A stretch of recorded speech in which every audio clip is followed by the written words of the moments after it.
मित्रांनो, आई कुठे काय करते या मालिकेच्या आजच्या भागामध्ये कांचन आशुतोषची माफी मागत असते। त्यावेळी आशुतोष लगेच तिला माफ करून टाकतो। तेव्हा कांचन लगेच अनघा आणि अभिच्या लग्नाची आठवण काढते। त्यावर आशुतोष खूपच हसत असतो। आप्पा कांचनची खूप गंमत करत असतात, तर कांचन व्यर्थ बडबड करत असते आणि पुन्हा सिरियस होऊन आशुतोषला मनापासून विचारते, खरंच केळकर साहेब तुम्ही मला माफ केलं का? तेव्हा नितीन कांचनला सांगतो, तुम्हाला जर वाटत असेल की आशुतोषने तुम्हाला माफ करावं, रोज खमंग डब्यात काहीतरी तुम्हाला करून द्यावं लागेल। तेव्हा आप्पा कांचनला शांत बसायला सांगून आशुतोषला बोलतात की केळकर साहेब तुम्हाला बरं वाटलं ना, याचाच आम्हाला खूप आनंद आहे। आम्हाला बाकी दुसरं काहीही नको। तर कांचन पुन्हा मध्येच बोलते, मला जर कधी भीती वाटली ना, मी अरुंधतीलाच फोन करते। तर सुरेखाताई बोलतात की येत्या 4-5 दिवसामध्ये अरुंधतीचा मला खूप आधार वाटला। ती खूप धीराची आहे, खूप संयमी आहे। तेव्हा कांचन आणि आप्पा पुन्हा अरुंधतीचं कौतुक करू लागतात। तर अविनाश कांचनची गंमत करत बोलतो, आई तुला ना रँडमली कशाचीही भीती वाटते। तर कांचन सांगते, मला माझ्या तब्येतीची खूप काळजी वाटते आणि अरुंधती आजारी माणसाची जशी सेवा करते ना, तसं तुम्ही कोणीही करू शकत नाही। तेव्हा सुलेखाताई अरुंधतीचं खूपच कौतुक करत असतात आणि अरुंधती आजूबाजूला असली ना, कोणतेच प्रॉब्लेम कधीही त्या बोलत असतात आणि अनघाने 2-3 दिवस डबा दिल्याबद्दल तिचेही सुलेखाताई आभार मानतात। तेव्हा आशुतोष अविनाशचे पण आभार मानतो। तेव्हा अविनाश आशुतोषला बोलतो की आता तू माझे आभार मानून आणि थँक्यू म्हणून मला पर्क करू नकोस, असं म्हणून सर्वजण हसू लागतात। त्यानंतर आप्पा निरोप घेतात। तेव्हा सुलेखाताई त्यांना पुन्हा जागेवर बसवतात आणि नाश्ता केल्याशिवाय मी तुम्हाला कुठेही पाठवणार नाही, असं म्हणून अरुंधती आणि सुलेखाताई किचनमध्ये जातात।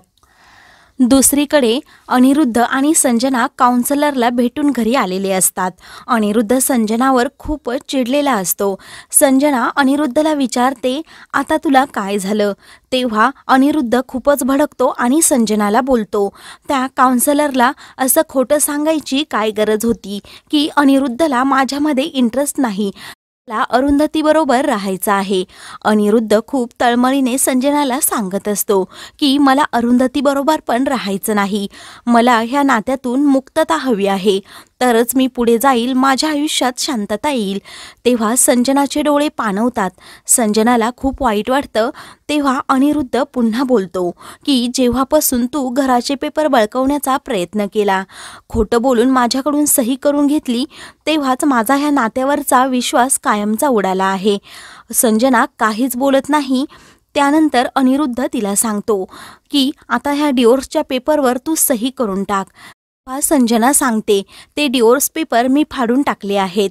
त्यावर अनिरुद्ध हसतो आणि तिला बोलतो, मला माहीत होतं तू असंच काहीतरी करणार, म्हणून मी दुसरे डिवोर्स पेपर तयार ठेवले आहेत, असं म्हणून दुसरे डिवोर्स पेपर तो तिच्या हातावर टेकवतो आणि गुपचूप सही करायची, कारण तू माझ्या आयुष्यात असलेला मी कधीही पुढे जाऊ शकणार नाही। तेव्हा संजना पाणावलेल्या डोळ्यांनीच अनिरुद्धला सांगते, तुला असं अगोदर वाटायचं ना की आपण दोघे एकत्र असल्यावर खूप पुढे जाऊ, माझ्या आयुष्यात शांतता येईल, म्हणून आपण दोघांनी किती खटाटोप करून हे लग्न केलं होतं आणि आता तू असं काय बोलतोय? तेव्हाची परिस्थिती वेगळी होती आणि आत्ताची खूप वेगळी आहे, असं म्हणून अनिरुद्ध तेथून जातो। तर संजना ते पेपर पुन्हा चुरगाळते आणि खाली टाकून देते। इकडे आशुतोष अरुंधतीला सांगत असतो की तू म्युझिक स्कूलचे सर्व निर्णय घे। तेव्हा अरुंधती बोलते, मला एवढा कॉन्फिडन्स नाही। तेव्हा आशुतोष तिला समजावून सांगतो की तू निर्णय घेण्यासाठी सक्षम झाली ना, माझं काम खूप सोपं होईल, तू कामाची जबाबदारी घे। अरुंधती घाबरत असते। तेव्हा आशुतोष तिला समजावतो की जर त्या दिवशी ॲक्सिडेंटमध्ये माझं काहीतरी झालं असतं तर मग तुम्ही काय केलं असतं? तेव्हा अरुंधती त्याच्यावर खूपच चिडते आणि तुम्ही असं सारखं सारखं काय बोलत आहात? त्या दिवशी आमची कशी अवस्था झाली होती तुम्हाला काय माहीत आहे? सुलेखाताई तीनने काही 2-3 दिवस खाल्लं नव्हतं.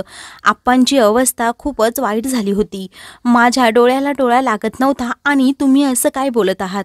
आमच्या सर्वांच्या पायाखालची जमीन सरकली होती आणि तुम्ही असण्याची आता मला सवय झाली होती, असं अरुंधती पटकन बोलून जाते. असं म्हणून ती आशुतोषला बजावते की तुम्ही मला परत सोडून गेला तर याद राखा. तेव्हा आशुतोष खूपच प्रेमाने अरुंधतीकडे पाहतच राहतो. अरुंधतीने असं बोलल्यावर मात्र दोघीही एका मिनिटासाठी शांत राहतात आणि फक्त एकमेकांकडे पाहतच राहतात. अरुंधती आशुतोषला सांगते की मला तुमच्याबरोबर महत्त्वाचं बोलायचं आहे.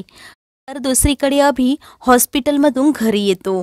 तेव्हा तो अनघाला आवाज देऊन सांगतो की मला कॉफी घेऊन ये. संजना तेथेच बसलेली असते. ती अभिला सांगते की सर्वजण केळकरांना भेटायला गेले आहेत, म्हणून ती त्याला कॉफी देते आणि त्याच्याबरोबर गोड गोड बोलून त्याला विचारते की तू आणि अनघा खरंच तुझ्या सासऱ्यांच्या फ्लॅटमध्ये राहायला जाणार आहे का? मला तर वाटतंय तुम्ही खरंच तिकडे राहायला जावं, कारण तुम्हा दोघांना चांगली स्पेस मिळेल. ती अनघा बिचारी अरुंधतीसारखी नाही झाली म्हणजे बरं होईल. आई आप्पांचं सर्व काही करते, घरातील सर्वांचंच करते आणि तिला असा मोकळा श्वास पण घेता येत नाही. अरुंधती नाही का, ती तिची एकटी सर्व काही सोडून पुढे गेली. तसंच तू पण जा. संजनाचं हे बोलणं ऐकून अभि तिच्यावर हसतो आणि तिला विचारतो, जर अनघा आणि मी इथून राहायला दुसरीकडे गेलो तर तू आजी आप्पांचं सर्व काही करशील का?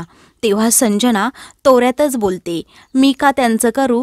त्यांच्या वयाची अशी खूप जोडपी एकटी एकटी राहतात. मलाही स्पेस हवी आहे, परंतु अनिरुद्ध हे घर सोडायला तयार नाही, म्हणून मला इथेच राहावं लागत आहे. घरातील इतर दुसरे लोक आहेत ना, ते आजी आप्पांचं करतील. असं म्हणून संजना अरुंधती विरुद्ध खूपच भडकवण्याचा प्रयत्न अभिला करते. तेव्हा अभि तिला विचारतो, तुझं बोलून झालं असेल तर मी बोलू का? असं म्हणून तिला तो चांगलंच झापतो आणि तू मला माझ्या आईविरुद्ध भडकवू शकत नाही, कारण माझ्या आईचा ह्या वयात मित्र आहे. ही गोष्ट जशी मला खटकते, तसंच माझ्या बाबाने ह्या वयामध्ये तुझ्याबरोबर लग्न केलं, याची पण मला तेवढीच लाज वाटते. सर्व तू थांबवू शकली असती, परंतु तू असं केलं नाही. तू बाबांबरोबर लग्न केलं आणि आमच्या घराची सर्व घडी विस्कटून गेली. असं म्हणून तो संजनाला तोंडावर आपटतो. असं म्हणून अभि तिची चांगलीच खरडपट्टी काढतो आणि काहीही झालं तरी माझी ती आई आहे, त्यामुळे तिच्या विरोधात तू मला भडकवण्याचा प्रयत्न करू नको. आमच्यामध्ये तुझ्या बोलण्याने अजिबात फूट पडणार नाही.